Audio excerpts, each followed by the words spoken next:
Good evening and welcome. This is a special meeting of the Sunshine Ordinance Task Force called for Tuesday, September 7th, 2010 at 5 p.m. and beginning at 6 p.m. Roll call, please. Yes, Mr. Chair. Member Snyder? Present. Snyder present. Member Nee? Here. Nee present. Member Cawthon? Cawthon excused. Member Manny? Here. Manny present. Member Washburn? Washburn excused. Member Caneba? Caneba excused. Member Wolf? Here. Wolf present. Member Chan? Chan present. Member Johnson? Here. Johnson present. Member Williams? Williams absent. Mr. Chair, we have a quorum. Thank you. First item, please. The first item is the adoption of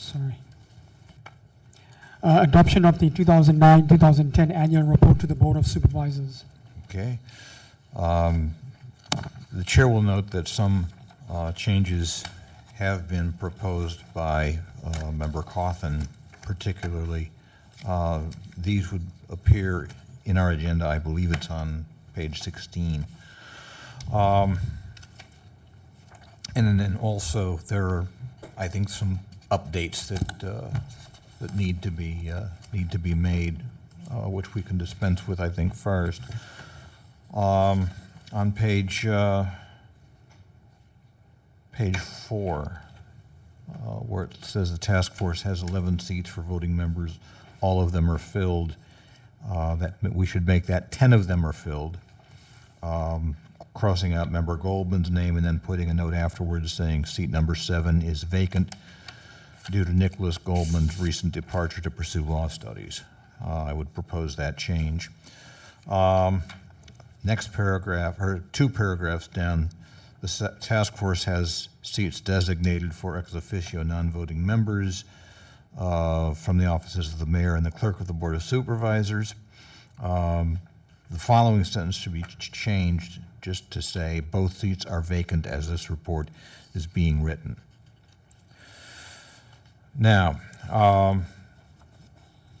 regarding the change that's proposed by Member Cawthon, I do have some thoughts on it, but I would defer first to other members of the task force to hear their own thoughts on it.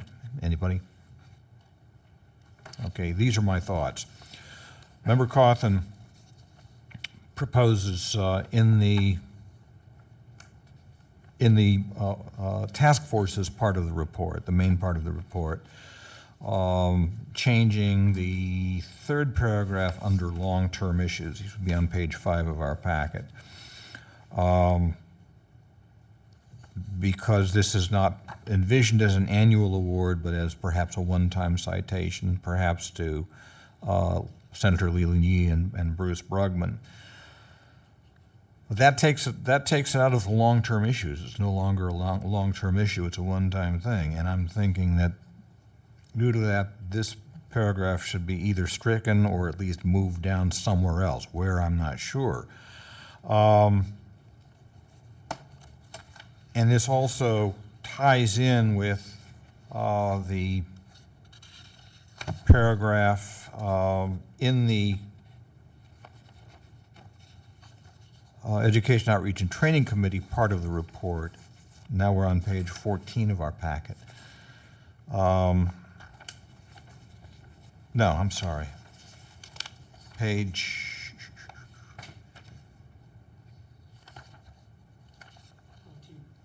No, page 13. 3rd paragraph from the bottom up. I'm sorry? 3rd paragraph from the bottom up. No, I'm looking at something different. I'm looking at, on page 13, the 4th paragraph down, final sentence, it has proposed initiating a Sunshine Award program. It's no longer a program, it's a one-time deal. So again, there is a question of whether we should include that at all in the annual report. I'm not arguing here for or against the awards themselves. That can be handled later. But I'm talking about including them in the annual report. What's the feeling of the task force here? Member Wolf? Yeah, I agree with you. Can you just point out on page 13 exactly where that? 4th paragraph. 1, 2, 3, 4. Oh, okay, pros and initiating. Okay. Yeah, got it. final Yeah. sentence in the fourth Yeah. paragraph. Got it. So I would agree. I would agree to those changes, and I would so move them. Yeah. I would say also, so, and then put "and" in front of the third sentence in there, "and it contacts local news media."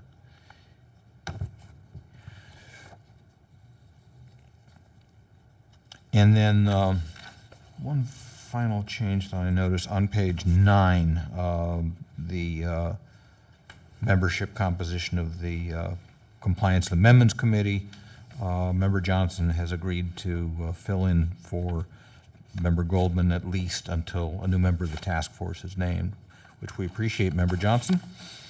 Now, on these matters involving the the Education Outreach and Training Committee, the signatures under that report are Committee Chair Chan and immediate past chairs Sue Cawthon. And before we move forward with those particular changes on the award, I think it's appropriate for Member Chan to voice his sentiments on it. Okay, I guess originally the EOTC wanted, of course, this award, of course, to be an annual thing, but we changed it into just a one-time thing. It's just to, get Sunshine more noticeable. Right. And then if I guess the full task force is not in agreement of this award, I guess it's back to a drawing board for us. Well, it's not a question of we haven't really agreed or disagreed yet. Yeah, Member I'm just Chan. saying if it doesn't, is But kind of what I am saying is that for purposes just of the annual report, okay, because it's here on page on page 13, which is part of the EOTC report. You have and it has proposed initiating a Sunshine Award program, but it's not really a program anymore because it's a one-time thing. Yeah. And then again on page 5 under the task force report, it's no longer a long-term issue. Okay.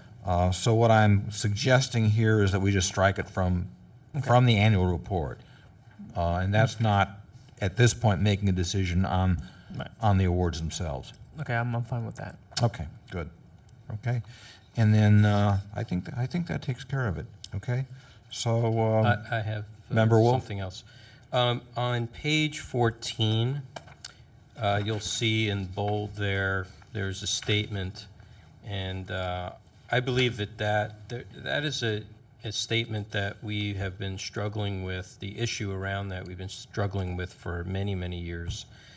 And considering right now we're having difficulties we don't have a DCA here today. I think that this should be contained in in the main report as a culmination of the experiences of the subcommittees and also of the full task force, the intent and the spirit of this particular statement.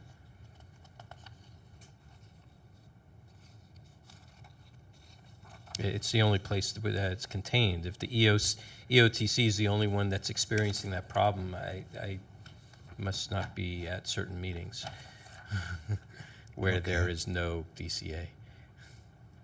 okay. Where then should we put it in first of all in the task force report, and then second particularly in the Compliance and Amendments Committee report? Right. So in the And in the Complaint Committee report. in the task force report, I'm wondering if that shouldn't be inserted under issues for the Board of Supervisors to consider. Right. As far as and it be some sort of culminating statement, stating that all bodies, sub-bodies of the task force have been experiencing the same issue. It's not just with the main task force itself. So in other words, if we say then, if we put a paragraph in the main task force report, then Yes. we don't need it in the committee reports? Probably wouldn't need it.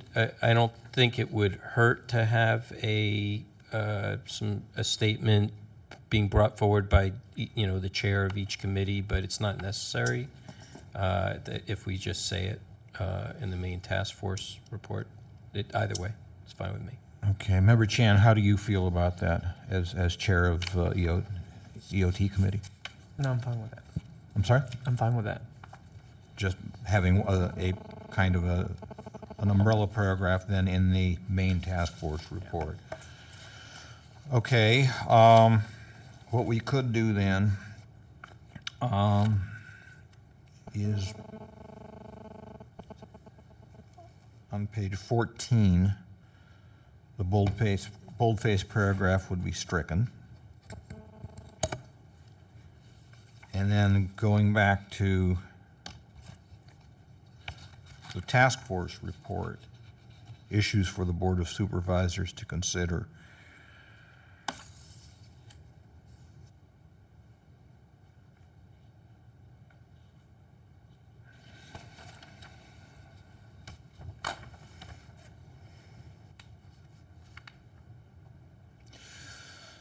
All right, we have a couple of paragraphs here dealing with the relationship between the task force and the clerk of the board. What we might do is insert a paragraph after those paragraphs. This would be above the paragraph that starts a final note. I agree.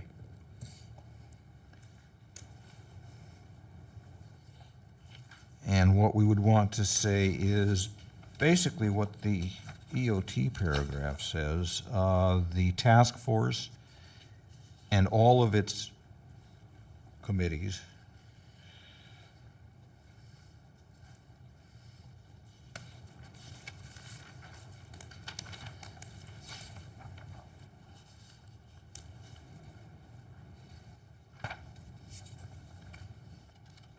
would be aided immeasurably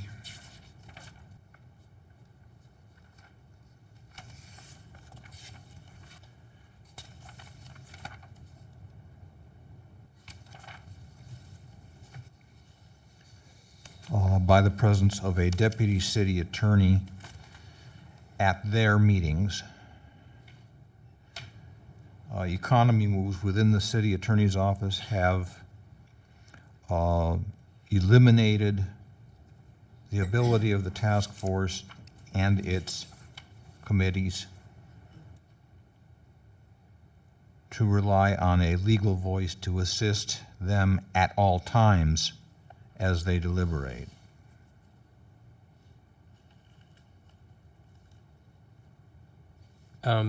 Economy moves. Yeah, That's I underlined correct. that too. Well, How about economic issues or Budget something? constraints. Budget constraints. Budget constraints, Yeah. that's fine. Budget constraints within the city attorney's office have eliminated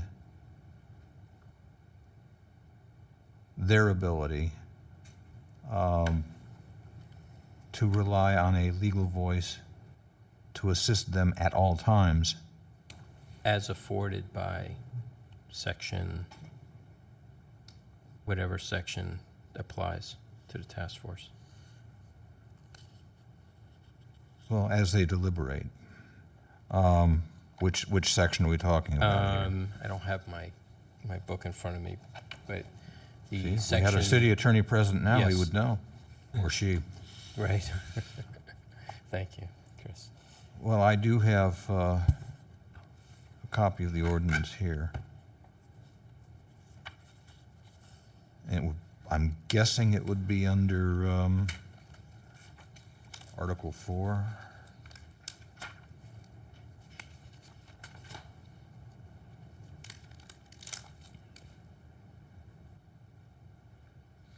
Article. Section 6730. 67.30. The city attorney shall serve as legal advisor to the task force. the Sunshine Ordinance Task Force shall, at its request, have assigned to it an attorney from within the city attorney's office or other appropriate city office who is experienced in public access law matters,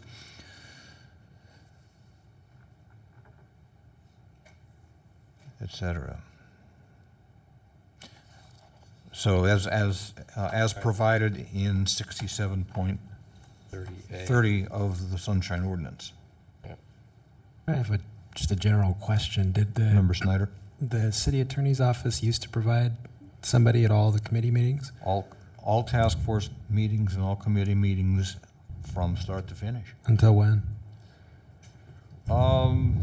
Early this year, I believe. Oh.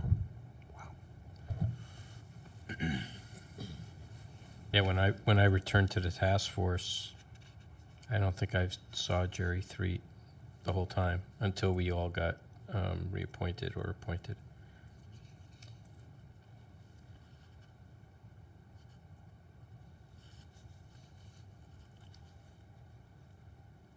So that's good. Okay. I think it's good. I think it's worthwhile to mention that it's required by law, so that way there's an argument for the budgetary constraints.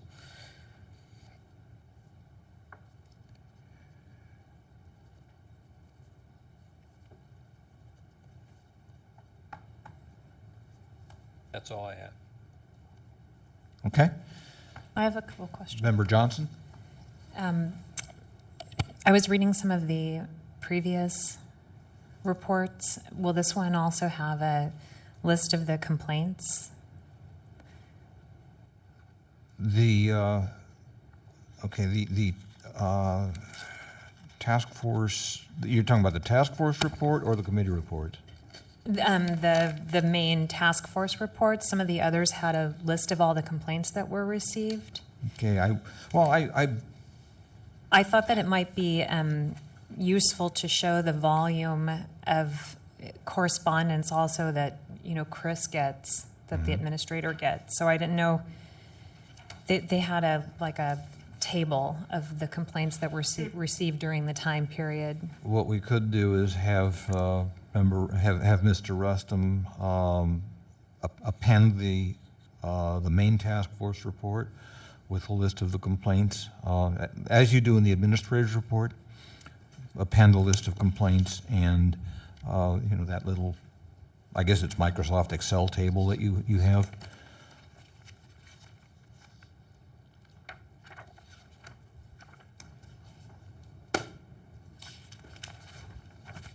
Right, for 2009 and 2010. Okay. Okay, that would be helpful. Through April, right? 2010? I'm sorry? Through April 2010 or through June 2010? What's the latest you have? Latest month you have? Till September 2010. September. So, this is an annual report covering what period of time?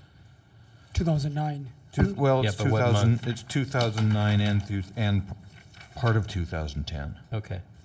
So So January 2009 through let's say June 2010. June 2010. Okay. That ends the 2010 Fiscal fiscal year. Right. And Okay, then Member there's a- Johnson? two more things that I was curious about I thought it might be useful in light of the discussion about the budget and, the things that the clerk are supposed to provide is for an average, some sort of an average of the number of calls and emails the administrator responds to. It's, that's more of a number. And I know it does say on here that we don't hear as many complaints as are received, but the administrator's report often has that tally of the contacts. Maybe you could have some kind of an average so they could see that there is a large volume coming through, or would you rather leave it?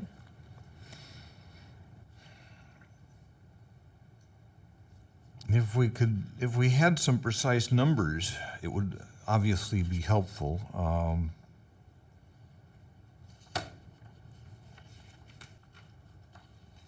And I'm not sure an average would be helpful.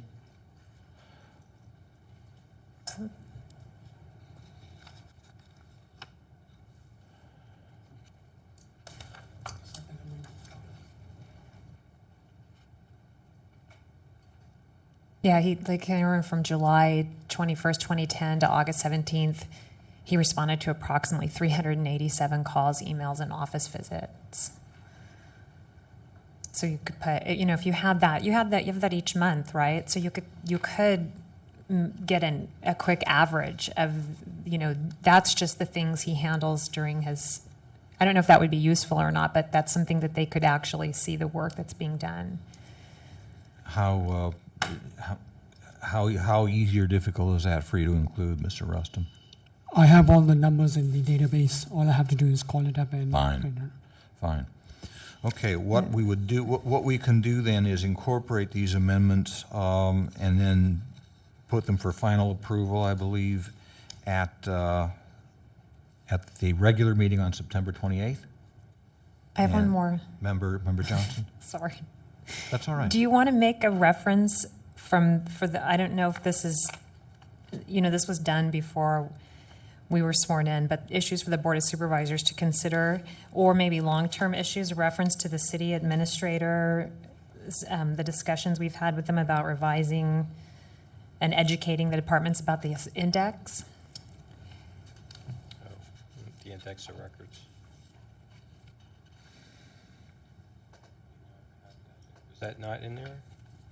No, I thought it might be helpful to, you know, show that the departments are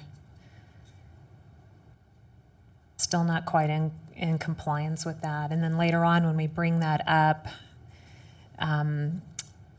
if you change this, you know, want to do the amendments to the sunshine ordinance, it'll be documented.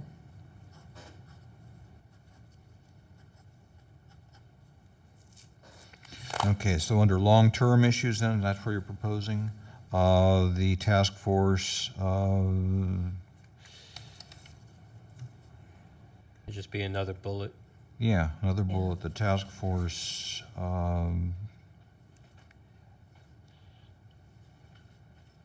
has become aware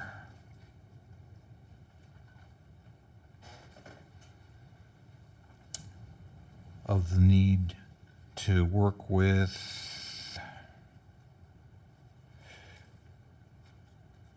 Or more like the city administrators, that it's already in progress. Not that we need to start it, but that's something that's going on right now, that the city administrator said she was starting.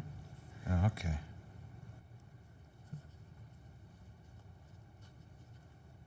The city Well, the index of administrator. Mr. Chair, the index of records issue has been a long-standing issue and problem. It seemed from the testimony of the city administrator that they've had these guidelines or this framework in place for some time. And it's just a matter of getting agencies or departments to implement them. Mm-hmm. And they have not done that well.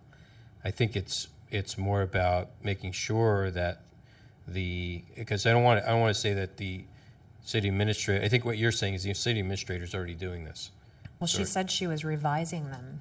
Oh, she said she was revising. I didn't catch that. I thought she said that she already had revised them. And no, okay. So just want to be clear on exactly what the facts are. That's all. Didn't the city administrator present to the EOTC? No? It was to Compliance the amendments. compliance and amendments. And she said that I thought she said she had just revamped the whole index of records so they were uniform. And that every department, all they would have to do is just plug in. But I don't know whether she was saying When we could went through stand that, through tweaking or what have you. I mean, maybe it's something you want to leave out, but when we went through that thing with Ray Hart's, right. that's when she was saying that they were in the middle of revising them. They were going to.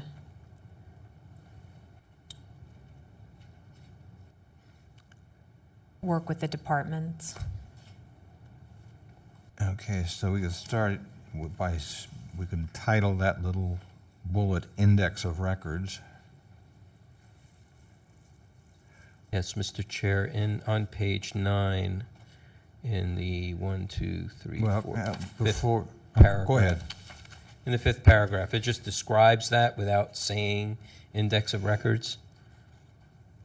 I mean, it's saying without the CAC is taking the lead in developing guidelines for the task force on public access to electronic records, including, that's really, all revolving around the index of records right there. What paragraph is that on 5th page? paragraph starts with the CAC is taking the lead Gotcha. in developing guidelines.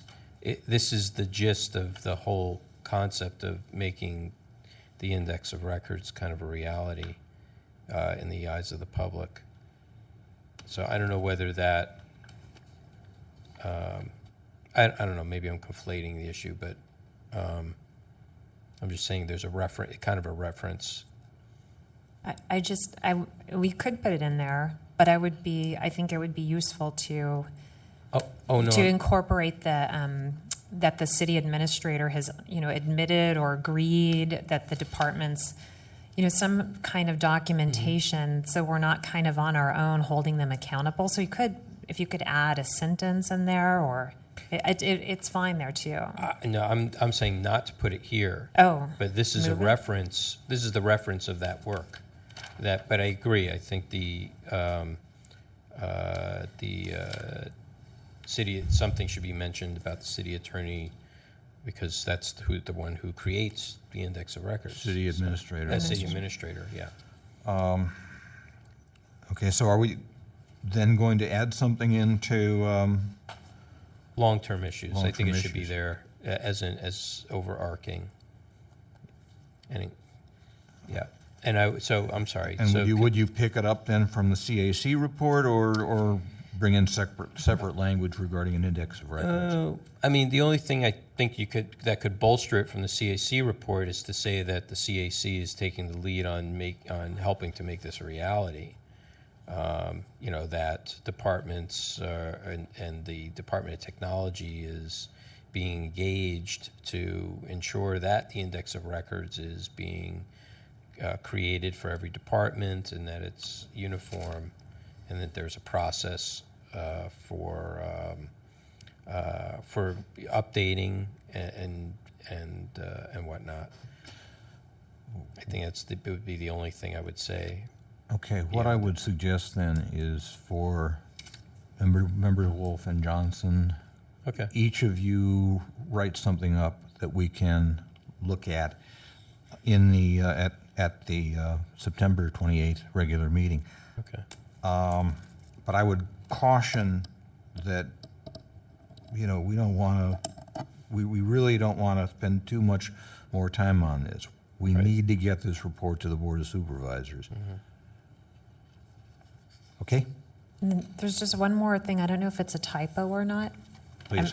On page 6 of our packet, then the second, that first full long paragraph, like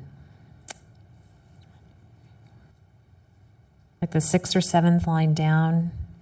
but page 6 of our packet. It says, but going forward, it's important to remember that reducing the task force budget based on the perceptions or presentations. I don't know if you wanted the in there, or if you wanted a description of presentations, perceptions.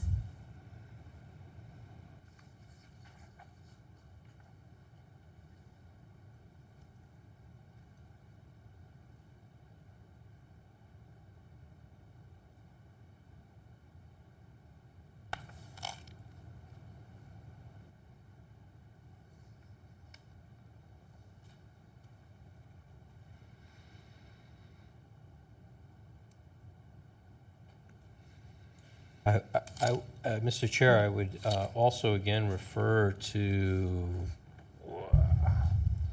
the staffing requirement in the ordinance, 67.30. right? I would refer back to that for that section too. as it provides a foundation. Yeah, it's in there, right? Uh, 67.31. Yeah, it is. Oh, it is in here. Well, it says 67.31, actually. The clerk of the board shall provide a full-time stay. Yeah, it is there already. I agree. I think with regards to the perceptions or presentations, this is based upon some statements that were made by certain supervisors in certain committee, board of supervisor committees with regards to whatever expense or budget the task force has, that if they streamlined this or streamlined that they could reduce their budget. Right, and they you make reference to that in that first paragraph, but it's so Right, far so- from that it just seems a little bit vague. Yeah. So I don't know if you wanted to change that. It's fine the way it is. It's not incorrect, but it just seemed abrupt and a little, based on those presentations or the previous. How about these perceptions or presentations? Something like that Makes it might make it a little inclusive. more.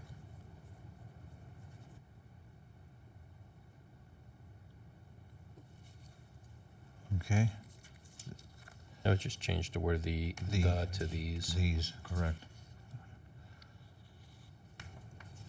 Okay, Sounds good. I think we are at this point at a kind of a consensus, and I don't think we need to act on it at this time. I think we can take these changes and move them into an amended series of reports for our next regular meeting. Okay? I think we're ready for item 2. Item number 2 is the meeting schedule. Proposal to cancel the task force's regular meetings of November 23rd, 2010 and December 21st, 2010, and schedule special meetings on November 30th, 2010 and January 4th, 2011. Is there a motion? So moved. Is there a second? Second. Moved and seconded, discussion. The chair will note, I'm sorry? I had a question. Member Snyder. I'm assuming that that this move is because of the holidays. Correct. Yeah. All right. The chair will note there is nobody in the public section of the room, the audience section of the room. Further discussion. Roll call, please. On the motion, Member Snyder. Aye. Snyder, aye. Member Manny. Aye. Manny, aye. Member Wolf. Aye. Wolf, aye. Member Chan. Chan, aye. Member Johnson. Aye. Johnson, aye. Member Nee. Aye. Nee, aye. Mr. Chair, we have 6 ayes. Thank you. That takes us to the next item. Item number 3 is the Ethics Commission proposed policy of handling sunshine-related complaints. Okay. What I would like to do here, I think probably each of us has a number of concerns on what we have before us. What I would like to do is kind of go around and let each of our members point to those provisions that you believe raise some concerns. We can go around. Why don't we go around starting with Member Johnson, ending with Member Wolf, and I'll the chair will come last. Member. I have a number of them. I think it might be better to. I bet Member Wolf does too. I do. It might be better So to do I. go section by section. Okay. Don't you think? Or Yeah, section by section makes sense. I'm not sure if.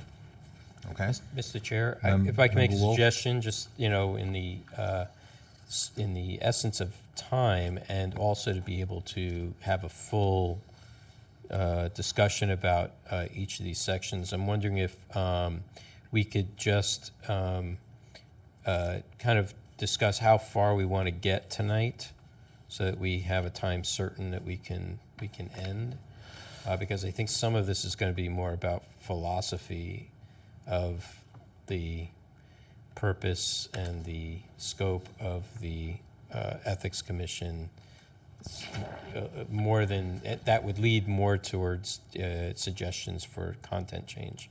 Well, is there anybody who is under any kind of pressure to leave at a certain time? Member Chan? What time?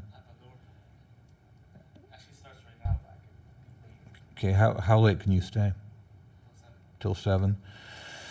Okay, that gives us 25 minutes, and then we lose a quorum. Okay. Member Chan, could you please use the microphone when you speak? Thank you. Anybody else?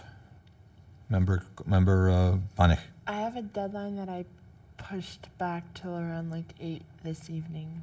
but Okay. I would need to. Well, like, we're be gonna, home by- if Member Chan leaves at 7, that eliminates our quorum right there. So this meeting will likely end at 7 o'clock or shortly thereafter. Okay? So with that, let us take Section 1. We have some concerns with Section 1. I do. Member Wolf. In Section 1, second paragraph, number 1, A and B are fine. It's C that I have some concerns with here. That's section 2, isn't it? Or are you, No, page 1, under introduction, Packet page 18. page 18, I'm sorry. That's all right. Yeah. And so it says the commission's jurisdiction regarding violations and alleged violations of the ordinance includes, and then C, complaints brought directly to the commission alleging a violation of the ordinance. That's not their job. That's our job.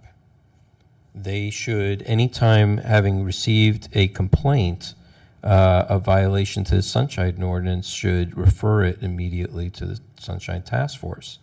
The commission's role with regards to Sunshine is for purely enforcement, not to adjudicate, re-adjudicate, or to make new findings in opposition. It's or in favor of the task force. It's not a board of appeals. That's not. I don't see that that's its role. So the commission should refer complaints brought to them to that. Now, as per the next section, that specifically makes the correct statement. The commission has jurisdiction to establish penalties for violation of the ordinance, including whether to fine for official misconduct, impose monetary fines. That's its role, but not C. And so I would offer that C be struck. well, this is their memo, though. I know. This is not their memo. This is their proposal for enforcement.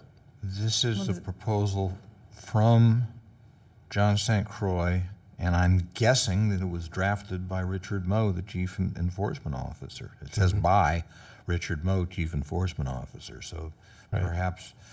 Wasn't this explaining their draft? Like, shouldn't we make the changes to the draft? Because this is like the explanation of their draft. Maybe I'm not understanding the... Okay. Oh, yes, you are correct. That's right. So this might be something that we want to tell the Ethics Commission in whatever statement we draft. This is something we should tell them. Right. Yes, my concern here is they put this in writing as that, and this interpretation is not necessarily contained in their proposed guidelines or regulations. And so I would hate to have them rhetorically say it, and then it becomes the reality of things, I think or implied. if you look at page 31, packet page 31, section 3A, Right. I Yes. think what that tells us is what you're objecting to, which Yes, is that the executive director has jurisdiction over a complaint that has been referred directly to the commission, not the task force. Yeah, I agree. So maybe the solution. Now, I should say I just read this. I look through this right now very quickly. I mean, it may be that there's some nuance there that I'm missing, but I think that says what you're objecting to. So maybe the solution is to propose propose changes to that section 3. Is that where is it that you're getting that they have to refer, if someone can file a complaint with the Ethics Commission, where is it that you're getting that the Ethics Commission's only choice is to then send it to the task force? Because in the, what section is this, 67? Because it's my understanding that they can investigate it on their own. No, yeah, but they're not supposed to. You see, this is the argument that we have with them. They think that they can go and do their own investigations and more or less re-adjudicate. That's why Mr. Grossman had filed a lawsuit and virtually won by settlement because they were wrong. They should have immediately enforced the findings and the rulings, the recommendations from the task force.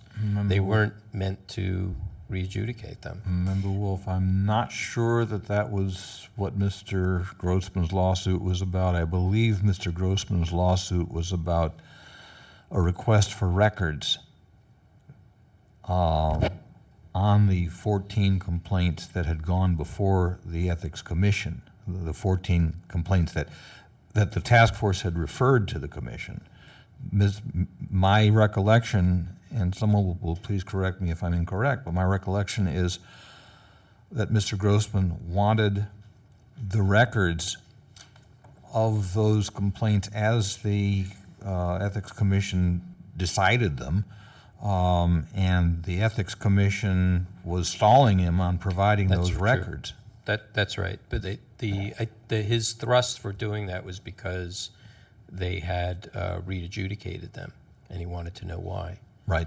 Now, I think those are two separate issues, though. So one issue is whether they're... I'm going to answer that. Okay. 6735, enforcement provisions. Any person may institute proceedings or injunctive relief, declaratory relief, or writ of mandate in court. That's A. B continues to talk about court. C continues to talk about court. D says any person may institute proceedings for enforcement and penalties under this act in any court of competent jurisdiction or before the Ethics Commission if enforcement action is not taken by a city or state official 40 days after the complaint is filed. So it's very specific about the order and the time frame of when the Ethics Commission is activated and what for. There's nothing that I've been able to find with regards to the Ethics Commission that says that it can handle, that it is supposed to hear actual complaints of the Sunshine Ordinance. Now, in section 6734, it states in the second sentence, complaints involving alleged allegations of willful violation of this ordinance, the Brown Act or the Public Records Act, by elected officials or department heads of the city and county shall be handled by the Ethics Commission. It's complaints involving those allegations. It doesn't say that complaints come to them about willful violations. It's complaints that exist involving allegations of willful violations. So that is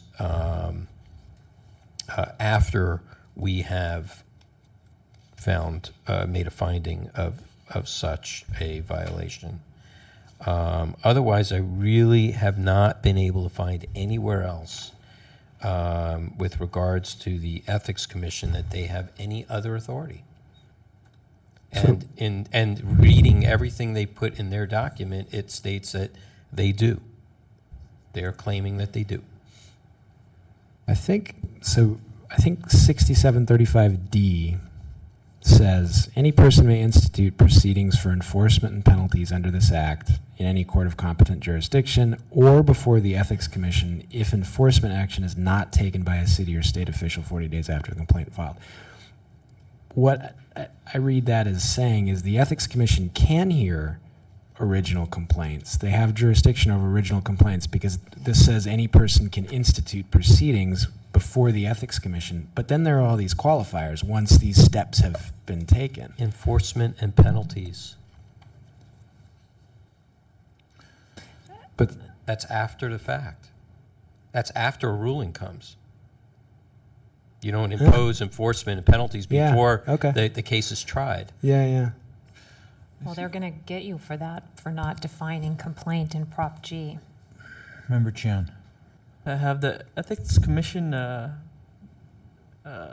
have any complaints that went to the Ethics Commission instead of the Sunshine? In other words, has this ever happened? No. What happens is that we make a finding, okay, and then they proceed to almost pretty much re-adjudicate the entire thing, Right. the same way we did, and then come up with a recommendation that there's no violation. They're not supposed to determine whether there was a violation or not. They're just supposed to carry out enforcement and penalties. I think Member Chan's question was whether there are actually any cases that have gone directly to the Ethics Commission. Instead before- of Sunshine. Instead of here. I am not aware of any. Okay, I think. I have Member a question. Johnson. It's when we went and spoke before the Ethics Commission, I agreed that they were re-adjudicating it. But after having gone back and listened to some of the discussions, including a special meeting that Member Wolf called, like back in 2008 or something like that, has the task force taken into consideration that the Ethics Commission we as the task force don't administer oaths or subpoenas? And so there are some instances where you might want to hold that over the head of a public official, which the Ethics Commission can do and we cannot. So they can subpoena witnesses, and I know that they say that doesn't apply to the Sunshine, but in that language of the city charter, there's nothing that says it can't apply to Sunshine cases they're hearing. Actually, we do have the power of subpoena. We have to receive it, I think, on a case-by-case basis from the Board of Supervisors, but we do have it. As far as holding people under oath, that I am not aware of. I don't know that we have that power. I don't know that we do not. It would be helpful if we had a deputy city attorney here to advise us. Unfortunately, we don't, so we have to move forward. One other thing that I would think might be helpful to us, perhaps this is some homework that I should have done, but on page 30, the very top, in the second preamble, pursuant to San Francisco Charter Section 15.102, the San Francisco Ethics Commission promulgates these regulations, etc. I think it might be helpful to us if I have that we right here. look, okay. Let's see. If we look in section 15.102 to see what powers are specified to the Ethics Commission in this case, what actual powers the Ethics Commission has to ensure compliance with the Sunshine Ordinance.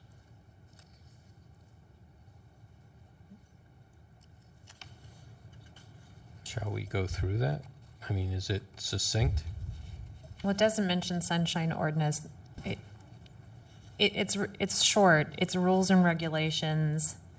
It says the commission may adopt, amend, and rescind rules and regulations consistent with and related to carrying out the purposes and provisions of this charter and ordinances related to campaign finances, conflicts of interest, lobbying, campaign consultants, and governmental ethics, and to govern procedures of the commission.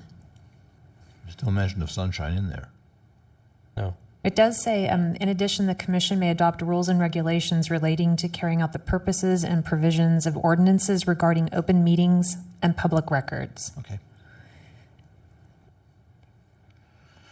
So the next question, it says may adopt provisions, is that what it says? may adopt rules and regulations Rules and relating to regulations. carrying out the purposes and provisions. Okay, so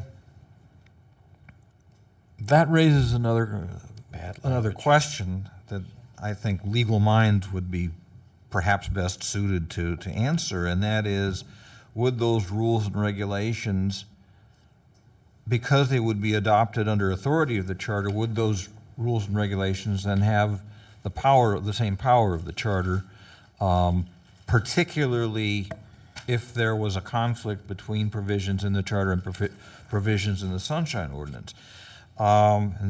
This gets, I think, a little bit convoluted. One of the things that comes to my mind, Alan Grossman, who has appeared before us many times and been tremendously helpful to us, has often argued before us that that the ordinance has equal or greater weight next to the city charter. And I'm not sure that's true. It may be. He's a former attorney. I'm not a lawyer. But I asked that very question of a number of people, a number of attorneys who specialize in sunshine matters, and I got back a couple of responses, one from Terry Frank, one from Thomas Burke. And Thomas Burke, by the way, was a co-drafter of Prop G. And both of them told me pretty much the same thing, which is that the city charter is the supreme law of San Francisco, much as the Constitution is the supreme law of the United States of America. What the charter cannot do, though, is trump state law. So if you have, if the charter says A and state law says B, and the the state law provides a more expansive and open view of open government, and the state law prevails. And however, if, let's say, the Brown Act says A and the charter says B and the ordinance says C, then B, A or B would prevail. My understanding was that Sunshine basically trumps the city charter in when it provides more sunshine to the public. Well, the ordinance says as much, but again, that's what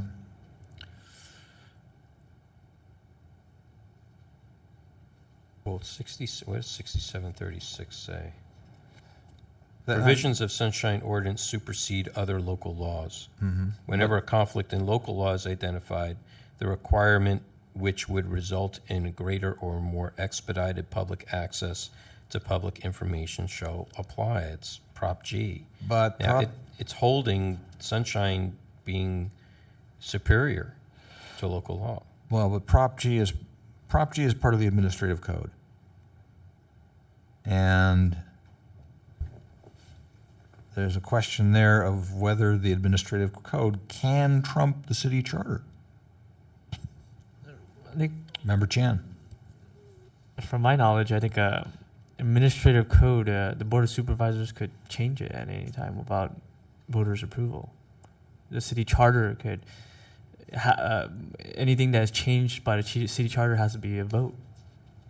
That's true, but in the case of Prop G, or in the case of the Sunshine Ordinance, the current version of the Sunshine Ordinance is voter approved.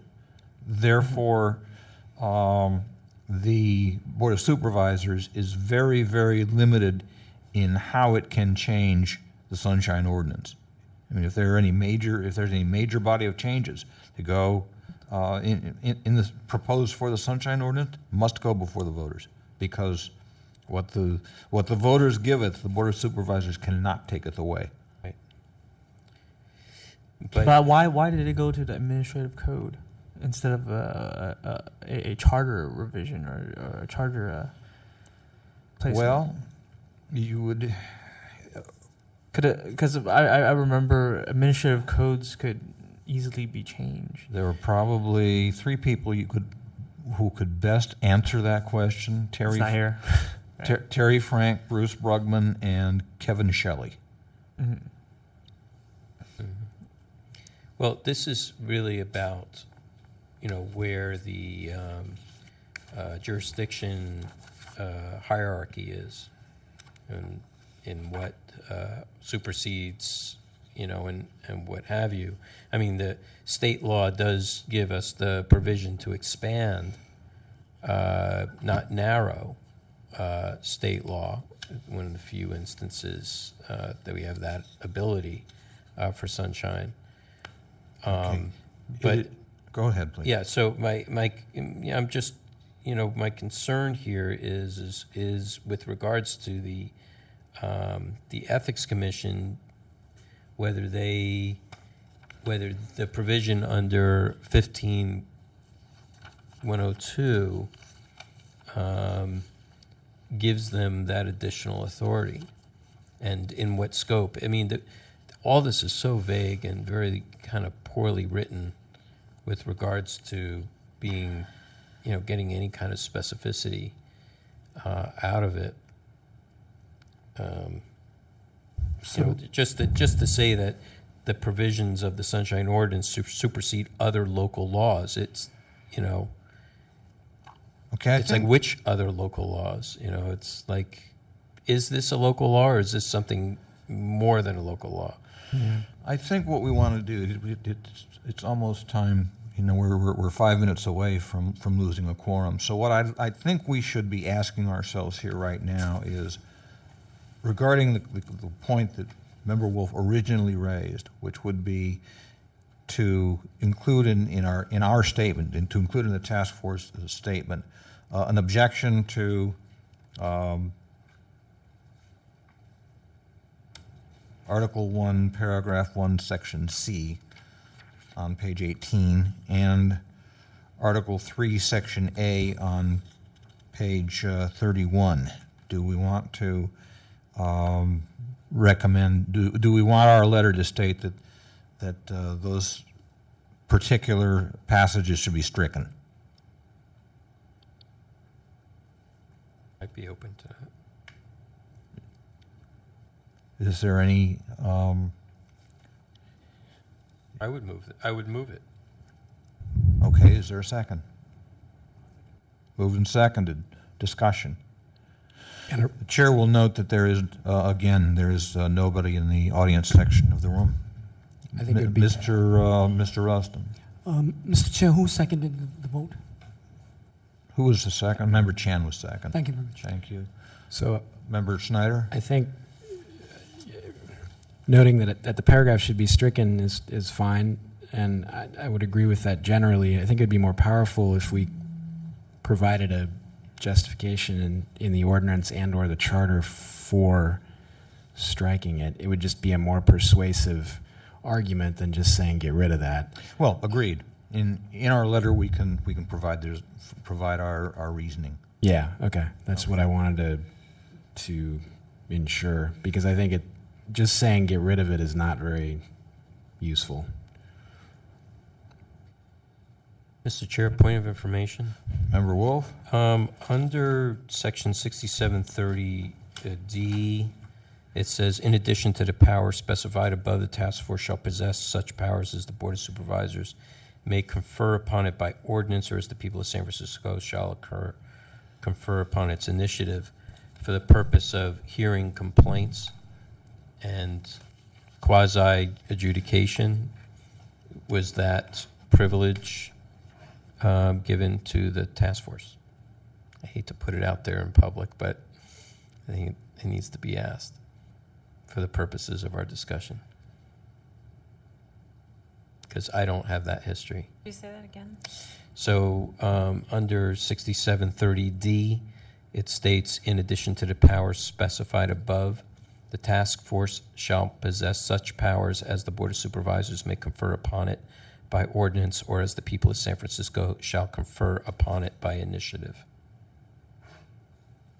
So when Prop G was passed, or the original ordinance was passed, did the supervisor say Sunshine Task Force will adjudicate or will hear complaints? Because when I read in the section prior to that, doesn't necessarily say that. So I'm trying to find the place where it actually says what we're doing is exactly what we're supposed to be doing.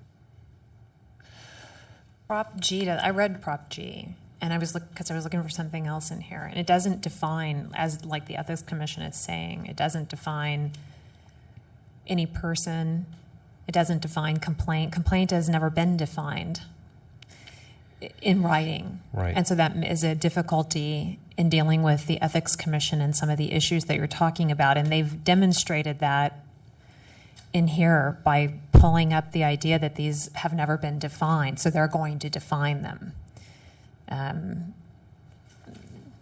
Even in our own definition of the task force, it doesn't necessarily say complaint.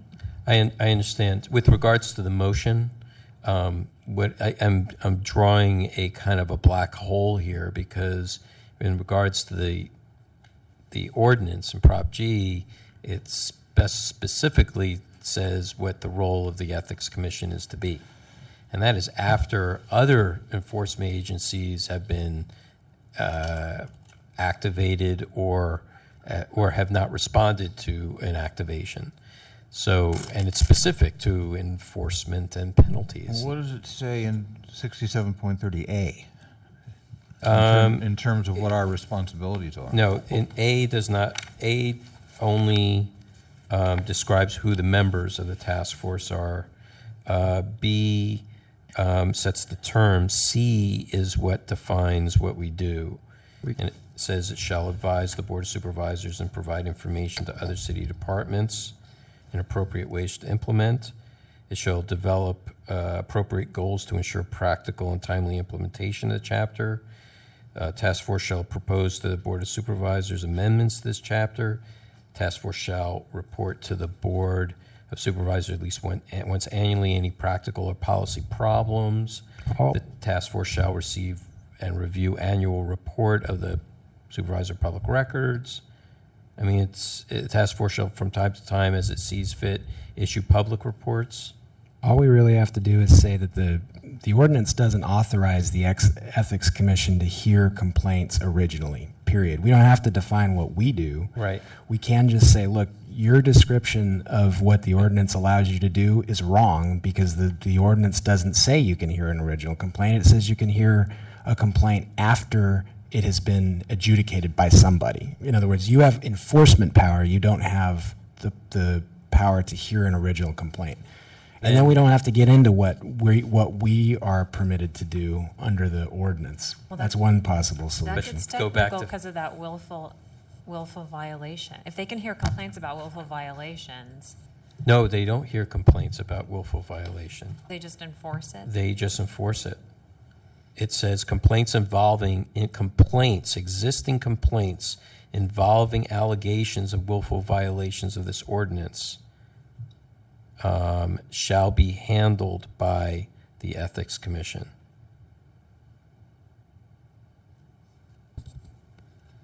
The Ethics Commission hears it anyways, right? That's what I'm hearing. Well, let me read the sentence before it. The willful failure of any elected official, department head, or other managerial city employee to discharge any duties imposed by the Sunshine Ordinance, the Brown Act, or the Public Records Act shall be deemed official misconduct. Complaints involving allegations of willful violations of this ordinance, Brown Act, or the Public Records Act by elected officials, department heads, shall be handled by the Ethics Commission. So if we find in violation willful failure, willful violations, we don't handle that. The Ethics Commission handles that.